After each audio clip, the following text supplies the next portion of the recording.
अस्सलाम वालेकुम दोस्तों, हर पल जिए जो ड्रामे सावल यार पिया जी अपडेट सां गॾु हाज़िर थी चुका आहियूं दोस्तों। इन खां पहिरीं असांजे चैनल ते न्यू आहे तो सब्सक्राइब कर हाल ते क्लिक कंदा दोस्तों, ऐं वीडियो मुकमल ॾिसंदा हिन में बहितरीन अपडेट तव्हांखे ॾियण वारा आहियूं दोस्तों।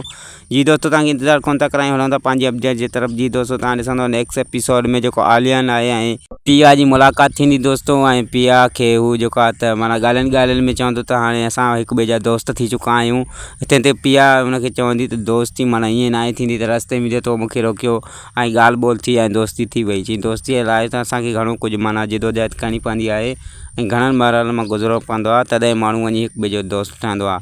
ऐं इहो जेको पिया आहे त हू हुनजी दोस्ती खां इनकार करे ऐं अॻिते वधंदी ऐं हुनखे पंहिंजी सहेली जेका आहे चवंदी हिन जो हेॾो वॾो प्रोटोकॉल आहे, हिन जो मान शान शौक़त खे मां तूं ठुकराए रही आहीं। ऐं हू चवंदी त तूं कुझु बि नथी ॼाणी, बसि तूं सिर्फ़ु मूंसां गॾु हूंदी कर, मुंहिंजे सवालनि जवाबनि में ऐं कंहिं बि माना कम में मुदाख़लत करण जी तोखे ज़रूरत न आहे दोस्तों।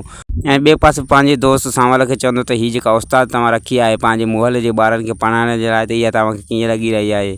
ऐं सांवल हुनजी तारीफ़ कंदे लफ़्ज़ ई कोटाए छॾियो दोस्तों। ऐं ॿिए पासे तव्हांखे ॾिसूं त असलम जी वर्कशॉप ते जेके माण्हू आया, हुनजी जेका वर्कशॉप आहे वरितल दोस्तों, त उनखे ख़रीदण लाइ आया दोस्तों। ऐं उनजे जेको मैकेनिक खे हिकिड़े कार्ड ॾेई विया त असलम मोटी अचे जीअं, त हुनखे चइजो त असां सां राब्तो करे। ऐं नेक्स्ट एपिसोड में उहे माण्हू वरी ॿीहर मोटी ईंदा ऐं असलम जी वर्कशॉप ते जेको माना अचे बीहंदा ऐं हुनखे चवंदा त हीअ असां ख़रीदणु चाहियूं था, हिते प्लाटिंग थींदी। अहिड़े हिसाब सां असलम उहो वर्कशॉप ॾियणु न चाहींदो छो त हुन शौक़ सां वरिती आहे ऐं हुनजी जेका हिते माना रोज़ी जो सिलसिलो आहे त बहितरीनु हली रहियो आहे।